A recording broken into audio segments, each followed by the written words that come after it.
इस कार्यक्रम के पुण्यार्चक हैं वंडर सीमेंट, फर्क नजर आएगा। भगवान पार्श्वनाथ धाम ट्रस्ट। भगवान पार्श्वनाथ धाम ट्रस्ट के अंतर्गत बनने वाले माता पद्मावती के मंदिर के भव्य निर्माण में अपनी चंचला लक्ष्मी का उपयोग कर महान पुण्य का अर्जन करें।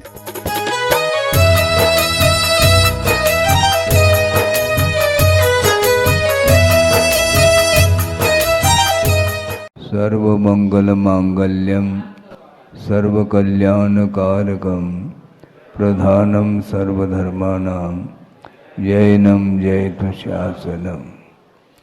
अहिंसा परमो धर्म के महावीर भगवान के प्रातः स्मरणे परम पूजाचार्य गुरुवर श्री विद्यासागर जी मुनि महाराज की जय। आचार्य भगवान श्री समय सागर जी महाराज की, नगर गौरव शांत सागर जी महाराज की, उदार सागर जी महाराज की।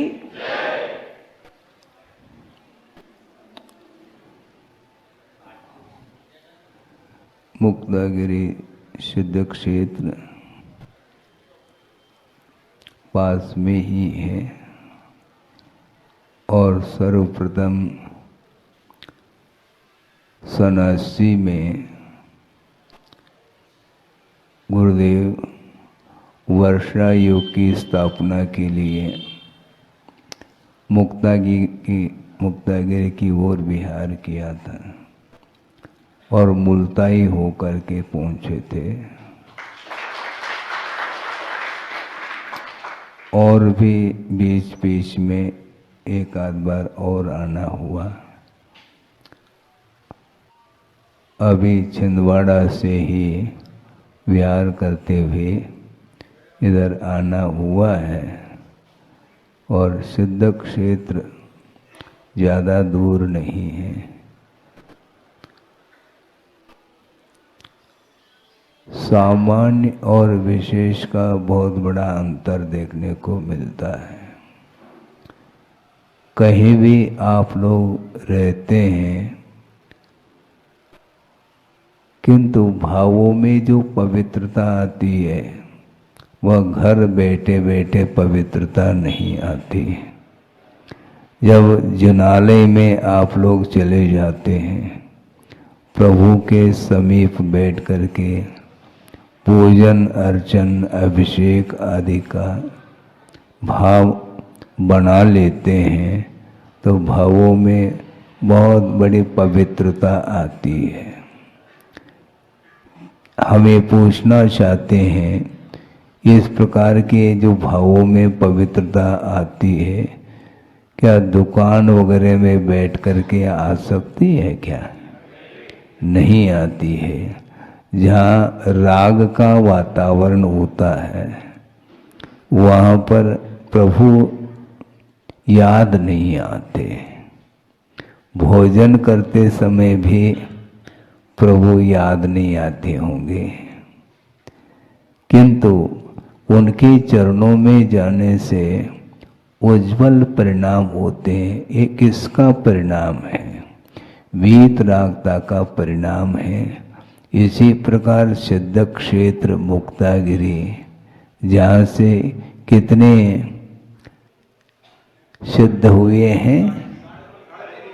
3.5 करोड़ बोल रहे हैं। सोचो, विचार करो कितना पवित्र स्थान होता है। एकांत स्थान है, प्राकृतिक वातावरण है, वहाँ पर किसी भी प्रकार से कोई राग का वातावरण देखने को नहीं मिलता। और उस पहाड़ पर जा कर के यदि मान लो रात में बैठेंगे तो बिल्कुल सन्नाटा छाया हुआ मिलता है। कोई शोरगुल नहीं, कोलाहल नहीं, और प्रभु की आराधना करने के लिए अनायास भाव हो जाता है। ध्यान लगाने की आवश्यकता नहीं पड़ती, अपने आप ध्यान लग जाता है। इसी प्रकार तीर्थराज समेत शिखर है, वहाँ पर भी आप लोग जाते हैं। दूर दूर से यात्री पहुँच जाते हैं और कैसी शक्ति आती है उनमें, पता नहीं लगता, वंदना करके वापस आ जाते हैं। ये सब साधना का ही एकमात्र प्रतिफल है। तो इसी प्रकार साधना करने वाले साधक श्रवण आदि होते हैं, वो करते हैं।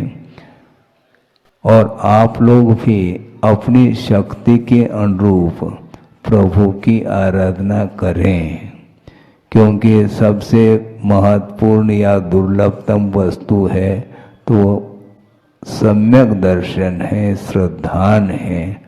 पंच परमेष्टि के प्रति अथवा देव शास्त्र गुरु के प्रति जो आस्था का भाव जागृत होता है, उसके माध्यम से अनंत संसार विच्छेद को प्राप्त होता है। ऐसे भी जीव संसार में हैं जिन्हें कोई भी बोध नहीं है, अहिंसा का क्या स्वरूप होता है, आत्मा का क्या स्वरूप होता है, इसका कोई भी बोध नहीं, जबकि वो भी मनुष्य पर्याय के साथ ही जी रहे हैं।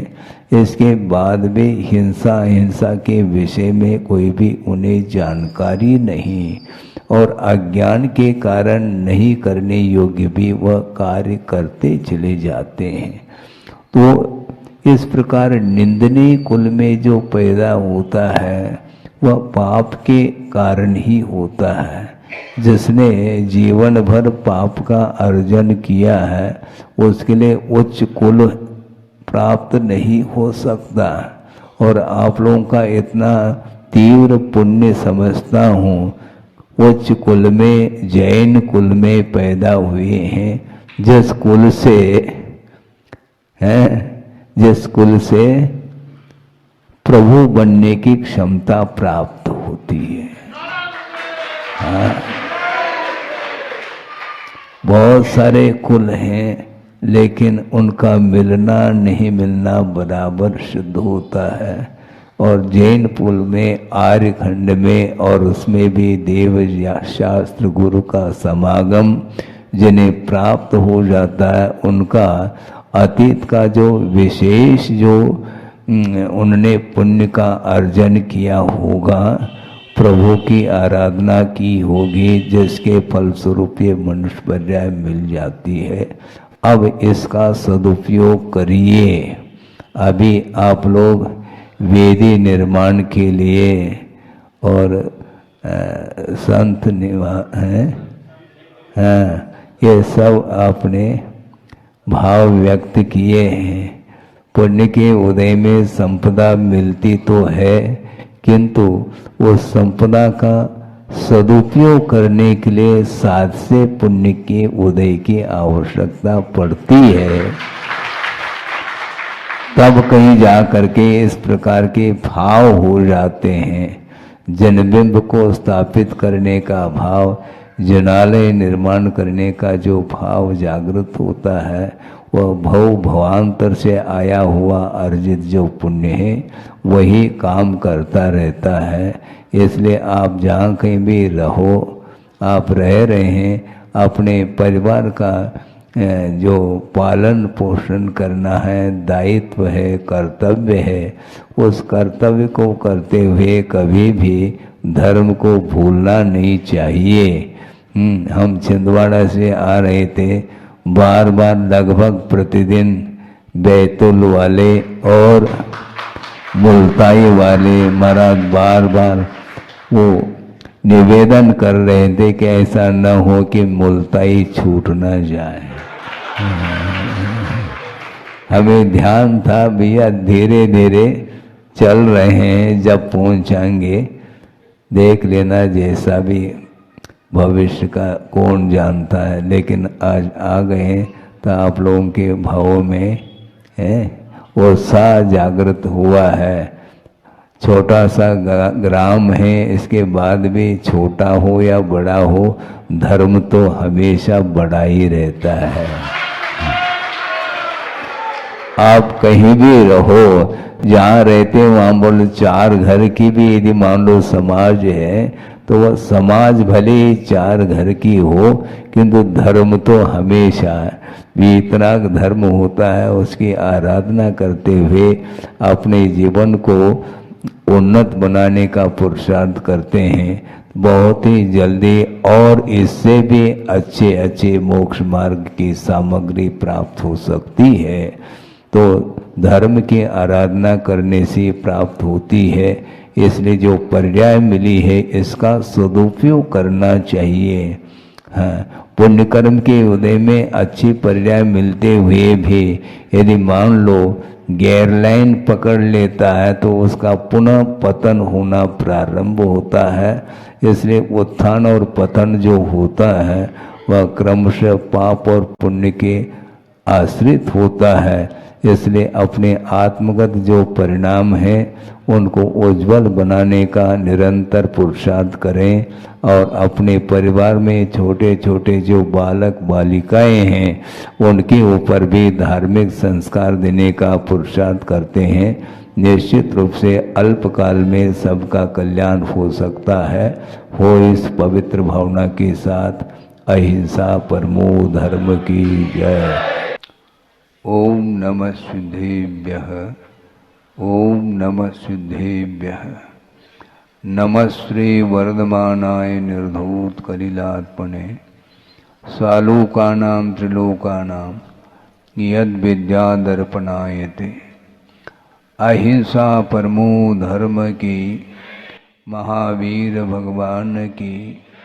प्रातः स्मरणीय परम पूज्य आचार्य गुरुवर श्री विद्यासागर जी मुनि महाराज की जय। श्री समय सागर जी महामुनि राज की जय। समस्त मुनि संघ की जय।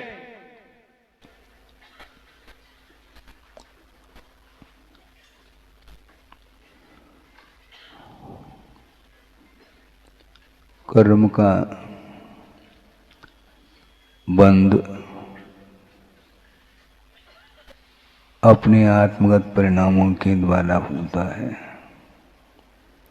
और उसका जो फल मिलता है कर्म का, वह द्रव्य क्षेत्र आदि के निमित्त को लेकर के मिलता है। इसलिए प्राथमिक भूमिका में व्रति के लिए, श्रमण के लिए स्पष्ट उल्लेख किया है कि उन निमित्तों से बचने का हमें हरदम प्रयास करना चाहिए जिन निमित्तों के निमित्त से कर्म अपना फल देता है। किंतु कुछ ऐसे भी कर्म हैं जो पुण्य कर्म माने जाते हैं, उनका जो फल मिलता है उनके निमित्तों से कभी भी बचना नहीं चाहिए। देव गुरु शास्त्र इनका आलम्बन लेते हैं तो निश्चित रूप से साथ से पुण्य का अर्जन होता है और उसका फल भी भोगने के लिए उसी प्रकार के क्षेत्र आदि की उपलब्धि भी उसको होती है। जैसे विदेह क्षेत्र में भी जन्म लेने वाले ले रहे हैं, उनका पुण्य भी उस क्षेत्र में फल रहा है। और वर्तमान में चतुर्थ काल का अभाव है और इस भरत और ऐरावत क्षेत्र में काल का परिवर्तन होता रहता है। तो यहाँ पर हम लोग पैदा हुए हैं तो पुण्य में कमी तो है, मानना तो पड़ेगा। धीरे धीरे आ रहा हूं मैं, क्योंकि विदेह क्षेत्र में पैदा होने वाले जो जीव होंगे उनके अलग क्वालिटी का कर्म का उदय है। साक्षात 20 तीर्थंकर जहाँ पर विहार कर रहे हो जिस क्षेत्र में, वहाँ पर उन लोगों का जन्म हुआ है। और आज वर्तमान में भरत और ऐरावत क्षेत्र में पंचम काल है, किंतु ये ध्यान रखें अभी छठा काल आया नहीं है। इसलिए वर्तमान में यद्यपि मोक्ष किसी को भी नहीं होगा, ऐसा नहीं समझना चाहिए कि जो श्रमण बने हैं वो मुक्त हो जाएंगे इस काल में, नहीं, संभव नहीं है। किंतु आगे की जो तैयारी है उसके लिए संस्कार की अपेक्षा से वर्तमान में मोक्ष मार्ग तो अभी भी अविरल रूप से चल रहा है। इसलिए मार्ग पर चलने का हमें पुरुषार्थ करना है। मंजिल जब मिलेगा तब मिलेगा। और दूसरी बात, एक महत्वपूर्ण बात वह आपके सामने रख रहा हूँ, कई बार रखा होगा लेकिन छिंदवाड़ा में पहली बार रख रहा हूँ। वो ये है, जब मैं क्षुल्लक अवस्था में था उस समय का प्रसंग अभी भी मुझे याद है। सन 76 या 77 की बात हो सकती है, कुंडलपुर की बात है। बल्कि कुंडलपुर में वर्षा योग संपन्न करके पास में जो पटेरा ग्राम है वहाँ पर गुरुदेव पहुँचे थे और 3-4 क्षुल्लक थे, अधिक संख्या में नहीं है, छोटा संघ था। और किसी सज्जन ने कहा गुरुदेव के सामने कि महाराज, वर्तमान में इस पंचम काल में मुक्ति तो है ही नहीं, मुक्ति नहीं है तो इस प्रकार चारित्र को अंगीकार करना, साधना आदि करना, इसकी क्या उपयोगिता क्या है? तो गुरुदेव ने कहा उपयोगिता क्या है ये तो मैं बाद में बताऊं, किंतु वर्तमान में भी मुक्ति है। ये विवक्षा है आचार्यों की, वर्तमान में भी मोक्ष है। वो कैसा है? उन्होंने ये कहा कि मोक्ष है किसका नाम? निराकुल भाव का नाम मोक्ष है। और जो व्यक्ति अपने जीवन में जितने प्रतिशत के रूप में निराकुलता का अनुभव कर रहा है उतने प्रतिशत के रूप में उसको मोक्ष है। क्योंकि सम्यक दर्शन के माध्यम से जिन्होंने अनंत संसार का विच्छेद किया है, जब तक सम्यक दर्शन की उत्पत्ति नहीं होती है वह मिथ्या दृष्टि, उसमें भी दो तरह के मिथ्या दृष्टि होते हैं, एक अनादि मिथ्या दृष्टि हुआ करता है और एक सादी मिथ्या दृष्टि। इसका अर्थ क्या है महाराज? हम बोल रहे हैं अनादि मिथ्या दृष्टि का अर्थ यह है जिसने अतीत अनंत काल में एक बार भी सम्यक को उपलब्ध नहीं किया उसको अनादि मिथ्या दृष्टि बोला है। और जिसने एक बार सम्यक को प्राप्त करके पुनः मिथ्यात्व में पहुंचा है उसको सादी मिथ्या दृष्टि का अर्थ पुनः मिथ्यात्व शुरुआत हो चुकी है। अब सोचो, ऐसे भी अनंत जीव हैं जिन्होंने अतीत अनंत काल में एक बार भी सम्यक को प्राप्त नहीं किया। ऐसे जो अनादि मिथ्या दृष्टि है और उसने यदि सम्यक को प्राप्त कर लिया तो उसका अनंत संसार विच्छेद को प्राप्त होकर के चुल्लू भर रह जाता है। एक बार सम्यक दर्शन को प्राप्त करने के उपरांत उसका संसार में रहने का अधिकतम काल कितना है? अर्ध पुद्गल परिवर्तन काल माना है। इस पीरियड में वह निश्चित रूप से मोक्ष को प्राप्त होगा।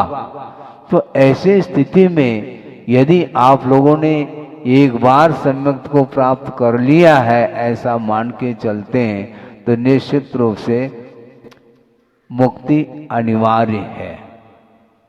वो अर्ध पुद्गल परिवर्तन का काल कितना है महाराज? वह भी बहुत लंबा चौड़ा काल है। लेकिन जिसने एक बार भी प्राप्त नहीं किया सम्यक को उसका काल तो अनंत काल माना जाता है। और जिसने प्राप्त कर लिया सम्यक को उसका मैक्सिमम काल संसार में रहने का अर्ध पुद्गल परिवर्तन का अर्थ ये है जिस पीरियड में असंख्यात 24 व्यतीत हो जाती है उस काल को अर्ध पुद्गल परिवर्तन काल घोषित किया है। लेकिन इस पीरियड में निश्चित रूप से मुक्ति उसको मिलेगी। 6 काल होते हैं। प्रथम, द्वितीय, तृतीय, चतुर्थ, पंचम और षष्ठम काल, इनका भी काल निर्धारित है।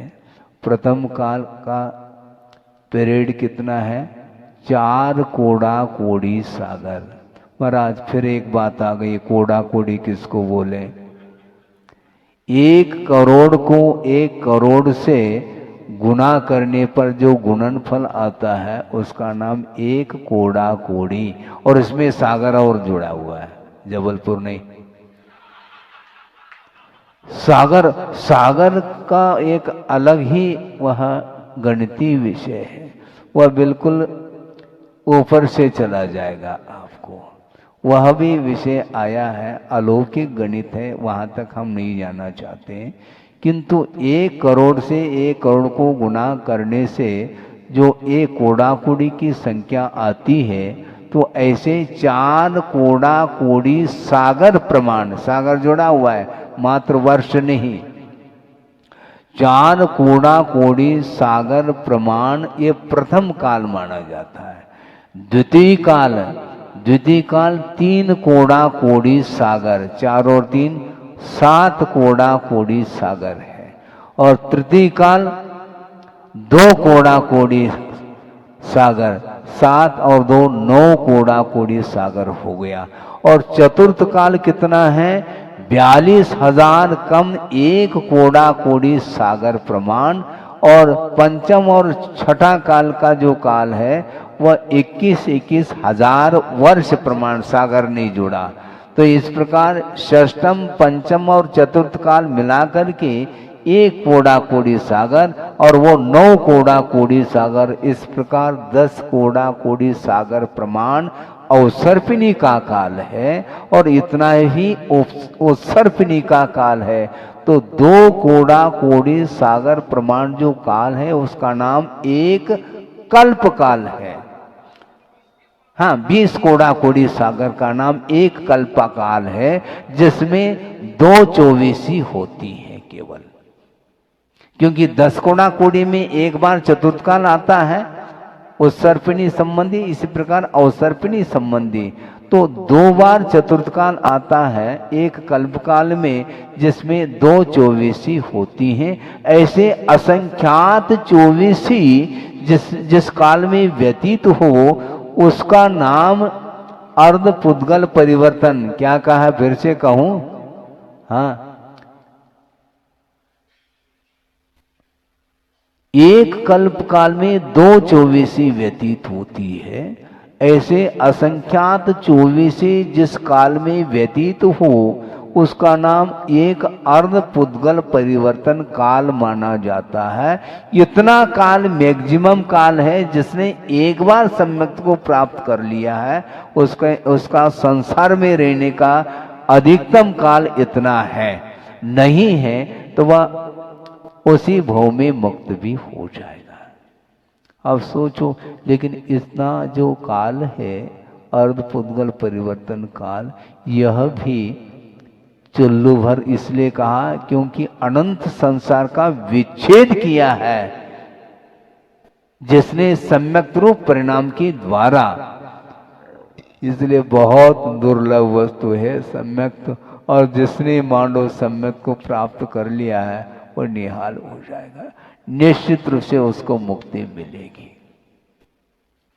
और इसलिए अब सोचो, ये भी बात और विचारणीय विषय है, बहुत लंबा चौड़ा काल है अर्ध पुद्गल परिवर्तन काल। और थोड़ा सा सिद्धांत का विषय और दे दूं, जो त्रसपर्याय है जिसको हमने कल परसों कहा था, द्विंद्रिय से लेकर के संगी पंचेंद्रिय तक जो पर्याय मिलती हैं इसको त्रस पर्याय कहा। तो त्रस पर्याय का अधिकतम काल कितना है? 2000 सागर कुछ अधिक। इसके बाद निश्चित रूप से उसको एकेंद्रिय अधिक पर्याय में जाना पड़ेगा। त्रस पर्याय का काल इतना है, इसके बाद यदि मुक्ति नहीं मिलती है, क्योंकि 2000 सागर कुछ अधिक है इस, और अर्धपुद्गल परिवर्तन काल बहुत लंबा चौड़ा है, तो त्रस पर्याय का काल व्यतीत होते ही निश्चित रूप से उसको पंच स्थावर में से किसी भी पर्याय में जन्म लेना पड़ेगा। एक इंद्रिय पर्याय वह पेड़ पौधे भी बन सकता है, पृथ्वी का एक, जल का एक, अग्नि का एक, वायु का एक, वनस्पति का एक, इसमें चला जाता है। सोचो विचार करो, वहां से आए हैं, कहाँ से? निगोद से, और पुनः वापिस वहीं जाने की बात आ रही है। इसलिए 2000 सागर के भीतर यदि मुक्त हो जाओ तो ठीक, नहीं है तो एक इंद्रिय आदि पर्याय को उसको प्राप्त करना पड़ेगा। एक प्रसंग है गणितीय विषय को लेकर के। शायद किसी राज दरबार में राजा ने एक प्रश्न किया था कि 27 में से कितने 10 निकल गए तो कितना माइनस करने पर कितना रहेगा? प्रश्न पूछा जा रहा है, इसमें रहस्य है। 27 में से 10 गए, सब लोग कह रहे हैं 17 रहेगा महाराज, किंतु कौन है? बीरबल, उसको पूछा गया, उसने कहा 27 में से 10 गए तो 0। तो सब लोगों ने पूछा तुमने कहाँ पहाड़ी पड़ी, क्या है, समझ में नहीं आया। बिल्कुल ठीक कहा, क्योंकि नक्षत्र 27 होते हैं, उनमें 10 नक्षत्र ऐसे हैं जिनमें बारिश होती है, और 10 नक्षत्र के अलावा अन्य जो 17 नक्षत्र हैं उनमें वर्षा संभव नहीं है। इसलिए जिसने बीज 10 नक्षत्रों में नहीं बोया है तो उसके लिए अब फसल संभव नहीं है। उसी प्रकार एक बार त्रिपर्याय ये काल व्यतीत हुआ, फिर बाद में एक इंद्रिय आदि पर्याय को प्राप्त करने का अवसर आएगा, उस समय मोक्ष मार्ग कैसा बनेगा तुम्हारा। इसलिए बहुत ये चिंतामणि की उपमा दी है त्रिपर्याय के लिए। इसलिए इस पर्याय की सार्थकता करिए आप। और मान लो मनुष्य जीवन में पैदा हो करके किसी की उम्र 60 की हो गई, किसी की 70 की, किसी की 80 की, 90 की, उसके बाद क्या भरोसा है? पुनः मनुष्य पर्याय मिले, कोई भी गारंटी नहीं है। तो ऐसी स्थिति में भविष्य के गर्भ में क्या क्या है, ये हम और आपका बुद्धि का विषय नहीं बनता। इसलिए ये जो पर्याय मिले इसको सार्थक सिद्ध करिए। हाँ, नहीं है तो बहुत लंबा चौड़ा काल है। हाँ। प्रथम काल 4 कोड़ा कोड़ी सागर प्रमाण है, किंतु उसमें मोक्ष मार्ग नहीं बनेगा। क्यों? वो भोग भूमि का काल माना जाता है। प्रथम काल, द्वितीय काल और तृतीय काल में कर्म भूमि की व्यवस्था नहीं है। वहाँ पर भोग भूमि है, और वहाँ पर 1 पल्य 2 पल्य अथवा 3 पल्य के साथ वह जीवन व्यतीत करता है, चाहे वो तिर्यंच पशु हो अथवा मनुष्य हो, वो भोग भूमि मानी जाती है। और वहाँ से मरण को प्राप्त करके अवसान होने के बाद नियम से वो देवगति को ही प्राप्त करते हैं। किंतु कर्म भूमि के जो मनुष्य हैं उनके लिए सारे रास्ते खुले हुए हैं। आपको कहाँ जाना है? स्वर्ग? हाँ, मोक्ष तो मिलेगा नहीं ना, समस्या तो ये है। मोक्ष मिले अथवा ना मिले, किंतु गुरुदेव ने ये कहा था कि जितने अंश में निराकुल भाव का अनुभव आप कर रहे हैं, उतने अंश में आप बंधन से मुक्त होते चले जा रहे हैं। सम्यक दर्शन अलग वस्तु, किंतु चारित्र अलग वस्तु। श्रद्धा तो हो गया कि पंचेंद्रिय के विषय ये संसार के लिए कारण है, संसार की वृद्धि के लिए कारण है। ये विश्वास होने के बाद भी वह संसार से मुक्त होना नहीं चाहता। ये सारे सारे पदार्थ भोग्य वस्तु मेरे लिए छोड़ने योग्य है, किंतु अभी भी वह श्रद्धान होने के बाद भी वो छोड़ता नहीं। विश्वास तो हो गया, और विश्वास हो गया तो वो छोड़ो ना। छोड़ने में पसीना आता है महाराज, मतलब श्रद्धान करने में पसीना नहीं आता, क्योंकि उसमें त्याग है ही नहीं, विश्वास है मात्र। लेकिन विश्वास करना भी बहुत आवश्यक है, जिसके माध्यम से अनंत संसार का विच्छेद होता है। लेकिन जो चुल्लू पर बचा है उसको क्यों छोड़ना नहीं चाहते हो तुम? अनंत संसार को छोड़ दिया तुमने, और जो बचा है उसको और समर्पित करो ना। नहीं होता, बहुत कठिन होता है। सम्यक दृष्टि को भी कठिन होता है। हाँ, छोड़ना खेल नहीं, छूटना अनिवार्य है। लेकिन छोड़ने में तीव्र उदय चल रहा है, फिर हम कैसे उपदेश दें? क्योंकि आपका तीव्र उदय चल ही रहा है। गाड़ी फंस गई। चारित्र मुनि का तीव्र उदय चल रहा है, तो अनंतान मुनि का शोषण कैसे हुआ? वह भी तो चारित्र मुनि ही है। दर्शन वह सम्यक दर्शन का भी घात करती है और चारित्र का भी घात करती है, और उसका क्षय क्षोभम उपशम हुआ। अब आगे जो कुछ भी छोटे मोटे कषाय है उसको छोड़ने के लिए चारित्र मुनि उदय ऐसा कहोगे तो उदय तो बना रहेगा। ऐसा नहीं, जिस प्रकार पुरुषार्थ के माध्यम से सम्यक दर्शन को प्राप्त किया है, उसी प्रकार पुरुषार्थ के माध्यम से अपने जीवन में चारित्र को भी प्राप्त करना चाहिए। चाहे वह अनुव्रत के रूप में हो, चाहे महाव्रत के रूप में हो। भोग्य पदार्थ को छोड़ना कठिन होता है। छोड़ने योग्य तो है, लेकिन छोड़ने में कठिनाई जा रही है। विश्वास तो है, ये मेरे लिए ग्रहण करने योग्य नहीं, ऐसा श्रद्धान हुआ है। अन्यथा न ले तो एक आपके सामने प्रसंग सुना दूं कि जहर खाना कोई पसंद करेगा? क्यों?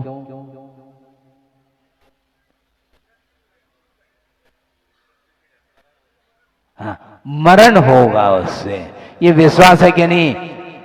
तो विश्वास जब है, जहर का सेवन करने से मृत्यु अनिवार्य है, ये विश्वास है। इस विश्वास के बल पर ही वह जहर सेवन नहीं करता जहर का। उसी प्रकार पंचेंद्र के विषय ये संसार के लिए कारण है, ऐसा श्रद्धान हो गया तो छोड़ो तो। ये क्यों नहीं छोड़ा जा रहा है? फिर विश्वास कैसा? महाराज विश्वास तो है, फिर तो क्यों लगा रहे? महाराज नहीं छोड़ पा रहे।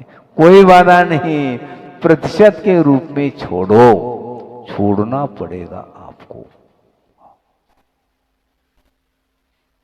आज छोड़ो, कल छोड़ो, 10 साल बाद छोड़ो, 10 भव बाद छोड़ो, कभी भी आपको आना पड़ेगा, यहीं आना पड़ेगा।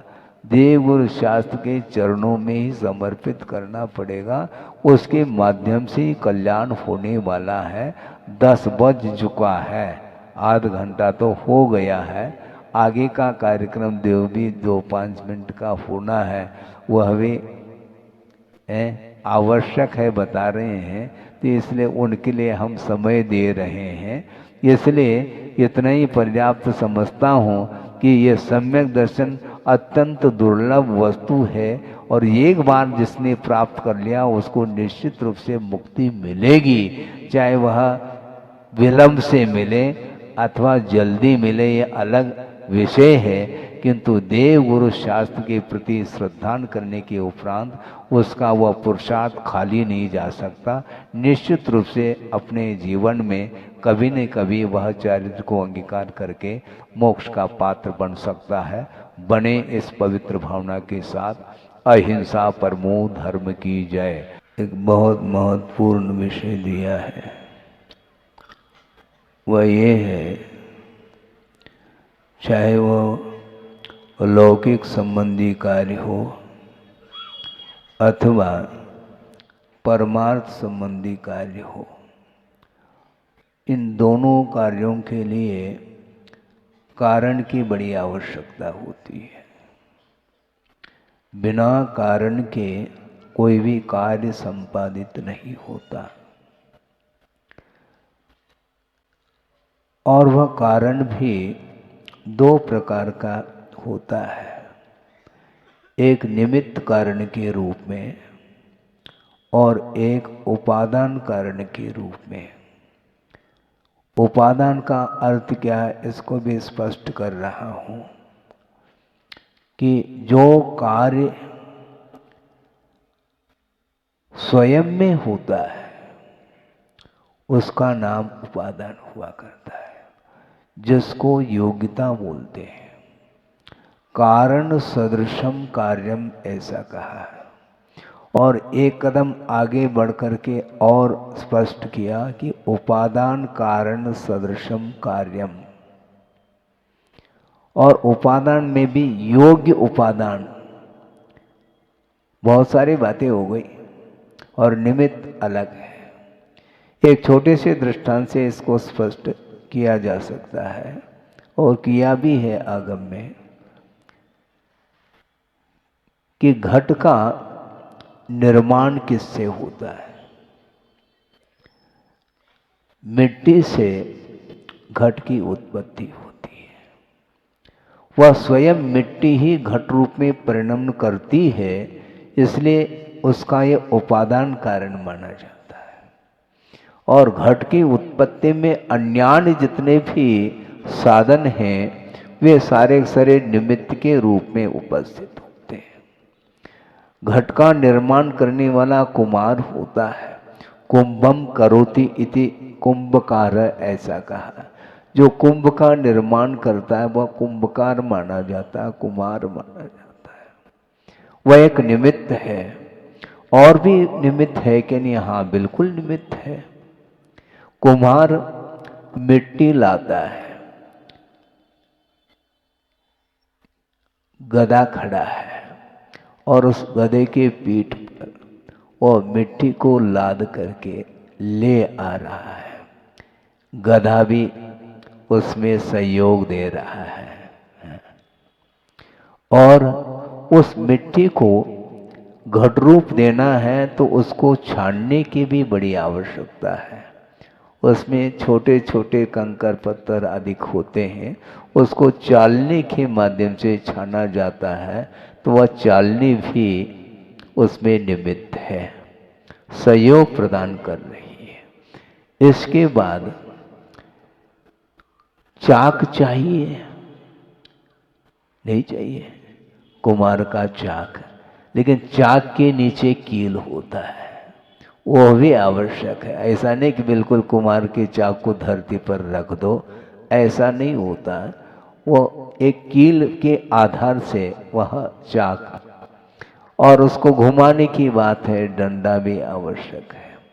ये सब हो गया। इसके साथ साथ पानी की भी आवश्यकता पड़ती है, और पानी यदि अनुपात से डालते हैं तो उसके लिए वह साधन बन सकता है। अनुपात से जल डालता है और उसको अपने पैरों से रोंदता है, तब कहीं जा कर के वह लोंदा सामने आता है। फिर उसको चाक के ऊपर चढ़ाया जाता है। चाक के ऊपर रख करके जब डंडे से उस चाक को घुमाते हैं, उसमें गति आती है। फिर बाद में वह जो आकार देना चाहे वह कुम्हार दे देता है। विभिन्न प्रकार के आकार को वह दे रहा है, देता है। ये सारे सारे निमित्त हैं, और उपादान तो मिट्टी है। लेकिन एक और महत्वपूर्ण कारण क्या है? रह तो नहीं गया है? पूरे हो गए क्या? ध्यान है? और भी निमित्त है, काल। हाँ, ऐसा थोड़ी कि चढ़ाते ही घड़ा बन जाएगा, टाइम लगेगा, समय लगेगा। तो काल की भी बड़ी आवश्यकता है। लेकिन काल अवधि के भरोसे पर रहोगे तो घट का निर्माण कभी भी नहीं होने वाला है, क्योंकि काल तो अमूर्त द्रव्य है, वह विद्यमान है। तुम घड़ा बनाओ चाहे नहीं बनाओ, काल तो विद्यमान है, किंतु समय पर कार्य होता है, समय के द्वारा नहीं होता है। मूल विषय पर मैं आ रहा हूं, ये दृष्टांत था। समय पर कार्य हो सकता है, करना चाहे तब की बात है। काल के द्वारा कार्य संपादित नहीं हुआ, किंतु समय पर कार्य होता है। तो इसलिए ये सारे जितने भी निमित्त भूत साधन हैं, ये सब उपस्थित होने के उपरांत भी यदि मान लो मिट्टी नहीं है तो क्या कर लोगे? सुनो, ये कागज ने तो घड़ा फूट जाएगा है, अभी घड़ा बनाना है। हाँ बिल्कुल, सोचो विचार करो, ये जितने भी निमित्त हैं, अनेकों निमित्त हैं, इसके उपरांत यदि मिट्टी का अभाव है तो कभी भी घट की उत्पत्ति संभव नहीं है। उसी प्रकार मोक्ष मार्ग में भी बहुत सारे निमित्त हैं, हाँ, और उपादान भी है। उपादान क्या होना चाहिए? जीव को ही मुक्ति मिलेगी, ये क्लियर है, अजीव को मुक्ति नहीं मिलती। जीव ही संसारी और मुक्त के रूप में दो प्रकार के वर्णन में वह आता है द्रव्य, जीव द्रव्य। तो संसारी प्राणी को मुक्ति मिलेगी, किंतु मोक्ष को प्राप्त करने की योग्यता जिसके अंदर है वही मुक्त हो सकता है, अन्यथा नहीं। पर आज फिर कौन है योग्य? भव्य ही होगा। भव्य का अर्थ बहुत अच्छा अर्थ दिया है कि भवितुम योग्य भव्य, जो मोक्ष को प्राप्त करने की योग्यता जो रखता है उसी को मुक्ति मिलती है, लेकिन अपने आप नहीं मिलेगी। एक तो योग्यता चाहिए, किंतु उस योग्यता की अभिव्यक्ति जो होगी वह पुरुषार्थ के बल पर होगी। हमने कल ही बात कही थी या परसों कही होगी कि अनंत तीर्थंकर निकल चुके हैं, वो तो भव्य थे और वो तिर गए, किंतु अभी भी हम और आप इस धरती पर हैं, तो क्या होंगे महाराज? बहुत विकल्प होता है। एक सज्जन ने कहा गुरुदेव के सामने कि महाराज हमें नींद नहीं आती है। क्यों? इसलिए नहीं आती महाराज, हम भव्य है क्या अभव्य है, इस चिंता के कारण हमें नींद नहीं आ रही है। आए बैठी है, मुझे नींद नहीं आ रही है। बहुत विकल्प होता है महाराज, बहुत आकुल व्याकुल हो जाता हूँ, भोजन में भी रुचि नहीं, भोजन भी नहीं रुचता। सुनो पहले, भोजन भी नहीं रुचता है, सब कुछ वैभव है, इसके उपरांत भी हमें भा नहीं रहा है, इतनी आकुल व्याकुलता है। महाराज मैं भव्य हूं क्या? नहीं। तो गुरुदेव ने कहा तुम भव्य हो। क्यों? अभव्य को आकुलता नहीं रहती। अभव्य के दृष्टि में मोक्ष कोई वस्तु है ही नहीं। मोक्ष को प्राप्त करने की जो उत्कंठा है वह भव्य में ही संभव है। इसलिए तुम भव्य हो, निश्चिंत सो जाओ। लेकिन पुरुषार्थ करना है, ऐसा नहीं सो जाओ कहीं से रात दिन तुम सोते रहोगे, ऐसा नहीं। तुम भव्य हो, योग्यता तुम्हारे भीतर है, और योग्यता की अभिव्यक्ति जो होगी वह विभिन्न प्रकार के निमित्तों के माध्यम से, उसके आलम्बन से ही वह शक्ति उद्घाटित होती है।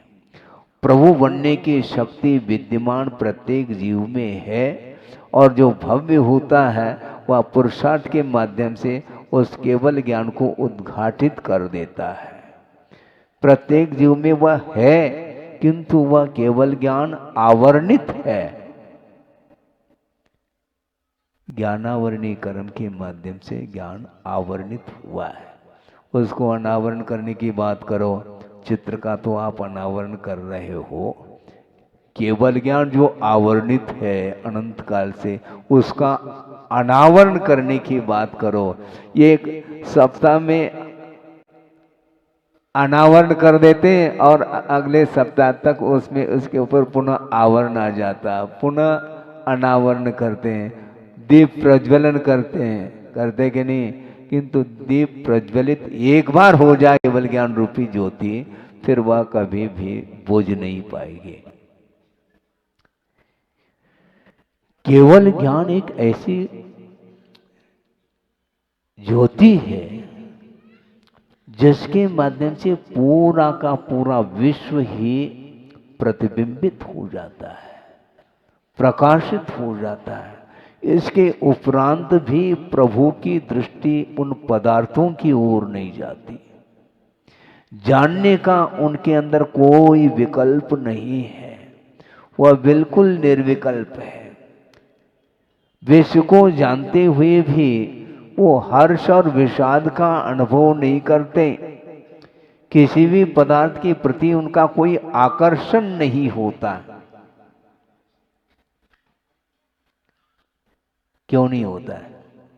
मोह का अभाव हो चुका है। इसलिए अपने भीतर जो निधि है उसको प्राप्त करने के लिए समीचीन पुरुषार्थ की आवश्यकता है। कई स्वाध्याय प्रेमी हो सकते हैं, उनकी धारणा हो सकती है कि पुरुषार्थ कोई वस्तु नहीं है, जिस समय जिसका जैसा होना है वैसा होके रहेगा, ऐसे मान्यता भी है। किंतु वस्तुतः यह ठीक नहीं है। योग्यता के अभाव में कभी भी कार्य संपादित नहीं होता, यह बिल्कुल ठीक है। किंतु योग्यता की अभिव्यक्ति जो होगी वह बिना पुरुषार्थ के संभव नहीं। केवल भगवान ने जो देखा है उसके अनुरूप परिणाम होगा, इस प्रकार की धारणा ये आगम सम्मत नहीं। हाँ, केवल भगवान ने जो जाना है उसके अनुरूप वस्तु का परिणमन नहीं, क्योंकि वस्तु का परिणमन जो है वह स्वतंत्र हुआ करता है, वस्तु कभी परतंत्र नहीं हो सकती। वह स्वयं परिणमन करना चाहें तो वह संभव है। उन्होंने जान लिया, आपकी योग्यता को उन्होंने जान लिया पहले से, किंतु योग्यता का उद्घाटन जो होगा वह किसके द्वारा होगा मुझे बताओ? क्योंकि चार गति है। नरक जाने की भी योग्यता मनुष्य के अंदर है, कर्म भूमि के मनुष्य की बात करना, और तिर्यंच बनने की भी योग्यता है, देव पर्याय को प्राप्त करने की भी योग्यता है, मनुष्य से मनुष्य पर्याय को प्राप्त करने की भी योग्यता है, और मनुष्य से मुक्त होने की भी योग्यता है। योग्यता के अपेक्षा से उन्होंने कहा कि तुम्हारे भीतर ये योग्यता है, किंतु योग्यता का जो उद्घाटन है उसकी अभिव्यक्त करने की जो बात आती है वह आपके ऊपर निर्धारित है। भगवान ने जो जाना वो होगा ऐसा कहोगे तो फिर नरगति का जो बंध होगा वो तो उनके जानने के ऊपर निर्धारित है। आपने क्या किया फिर? है? नरक जाने के योग्य यदि परिणाम नहीं करता है कोई जीव, कारण सदृशम कार्यम इसी को बोलते हैं। विषयों के प्रति अत्यासक्ति का जो भाव है वही नरक आयु के बंध के लिए कारण माना है। यदि परिणाम आप नहीं करेंगे तो आप कोई भी आपको नरक भेजने वाला है ही नहीं दुनिया में। कौन जाना चाहेगा नरक? नहीं जानना चाहता, किंतु जा क्यों रहा है? अपने परिणामों के कारण जा रहा है। इसलिए आसक्ति को कम करने का पुरुषार्थ हमें करना है। हाँ, पर वस्तु के प्रति जो आकर्षण है वो अभी तक समाप्त नहीं हो पाया। कब होगा समाप्त? अपने आप नहीं होगा, आप करना चाहो तो होगा। केवल भगवान ने ये जान लिया है कि तुम्हारे अंदर कौन कौन सी योग्यताएं विद्यमान है। और उसके अनुरूप यदि आप परिणाम करते हैं तो उसका प्रतिफल आपको मिलेगा। नरक आयु का कोई बंद कर दें और किसी दूसरे को वह नरक पर्याय मिल जाए, ऐसा संभव नहीं। आप देव आयु का बंद कर लो और दूसरे को स्वर्ग मिल जाए, ऐसा नहीं होता। आप जो परिणाम करते हैं उसका कर्ता आप हैं और उसके फल का भोक्ता भी आप ही होंगे। इसलिए केवली भगवान ने और कुछ नहीं जानना, आपकी जो योग्यता है उसको उन्होंने स्पष्ट रूप से जाना। प्रत्येक जीव के अंदर अनंत योग्यताएं छिपी हुई हैं, उसको उद्घाटित करने के लिए ही उनका कहना है। यदि पुरुषार्थ की कोई आवश्यकता नहीं पड़ती तो हम पूछना चाहते हैं फिर उपदेश की क्या आवश्यकता है? सबसे क्वेश्चन मार्क लग जाएगा। पुरुषार्थ के बिना ही सब कुछ होना है तो मुझे क्यों पुरुषार्थ करना आपको उपदेश देने के लिए?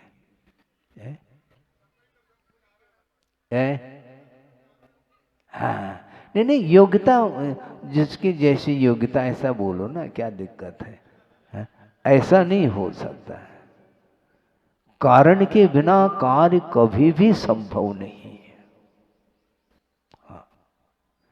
योग्यता और योग्यता को उद्घाटित करना, ये दोनों चीजें हैं।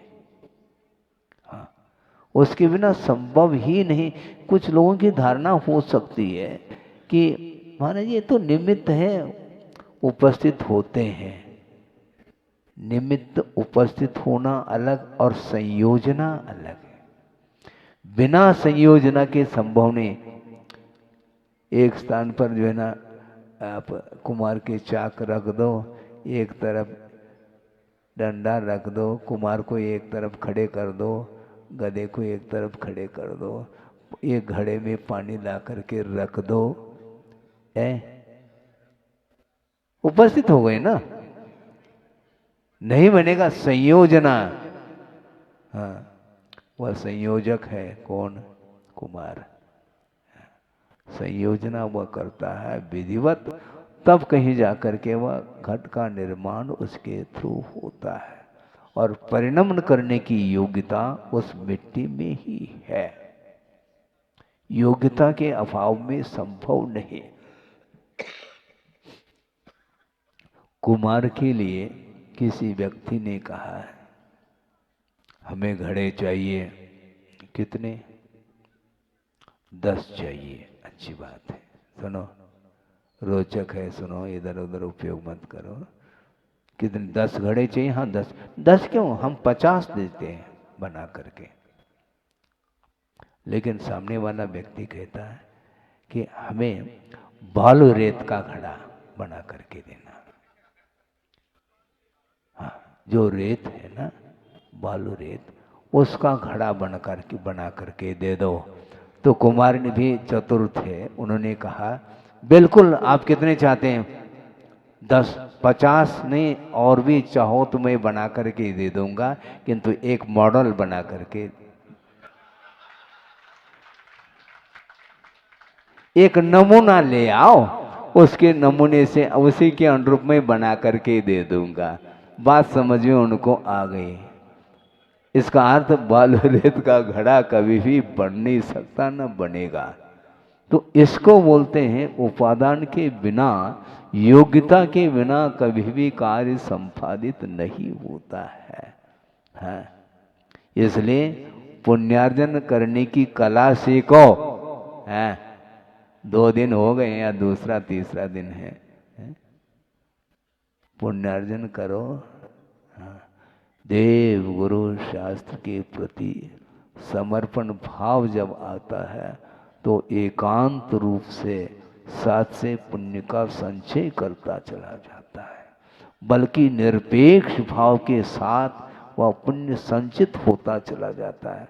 पुण्यार्जन करने की इच्छा नहीं उसकी, किंतु आचार्य कहते हैं देव गुरु शास्त्र की आराधना करने वाला किंतु हृदय से करना चाहिए।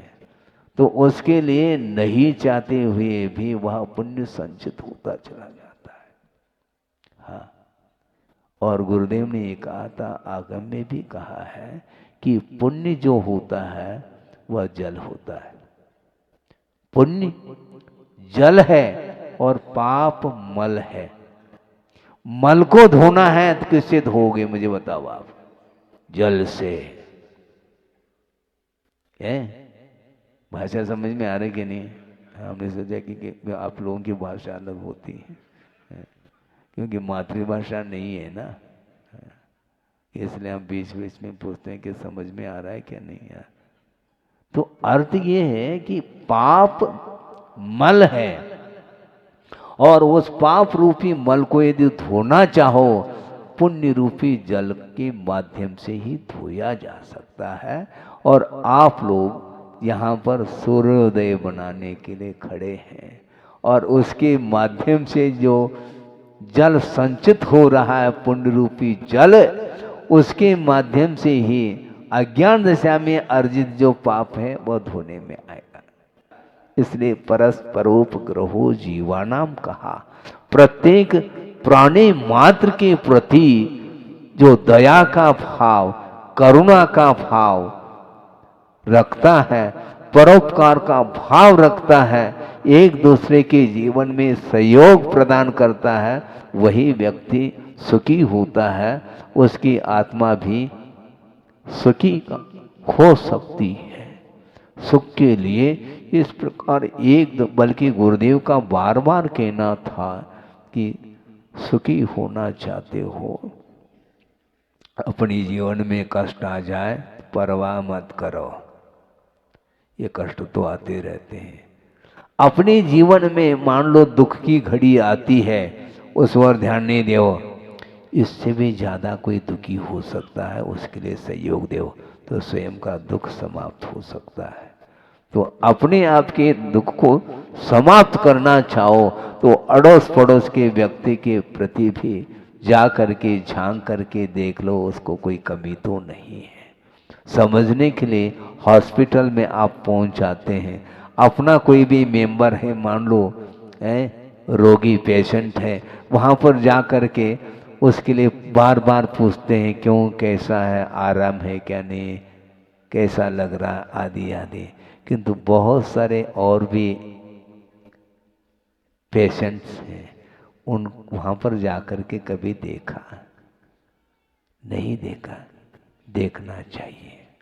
अपने अपने प्रति अपनत्व के ये मोह कहलाता। अपने परिवार का कोई सदस्य हो तो उसके प्रति तो आपका करुणा का भाव जागृत हो रहा है, बल्कि आचार्य कहते हैं ये करुणा संकीर्ण करुणा मानी जाती है। प्रत्येक प्राणी मात्र के प्रति करुणा का भाव रखो। पशुओं के प्रति भी, मूक प्राणी है, पशु है, बोल नहीं सकते, जो वेदना उसको हो रही है उसको कौन दूर करेगा? उनके लिए कौन सा प्रबंध है? कोई प्रबंध नहीं। और मानव के लिए कितना प्रबंध है? कोई सीमा है क्या? मनुष्य के लिए तो वातानुकूलित है, एसी भी है, कूलर भी है, पंखे भी लगे रहते हैं, ऋतुमान के अनुरूप सब कुछ प्रबंध रहता है। और प्रबंधकारिणी कमेटी भी, हाँ, ये कमेटी भी मानव के बीच में ही है। पशुओं में ऐसा कोई संगठन और कमेटी कुछ है ही नहीं। तो उनके विषय में भी सोचना चाहिए। हम सुखी होना चाहते हैं तो कम से कम उसके सुख की बात को भी हमें ध्यान में रखना चाहिए।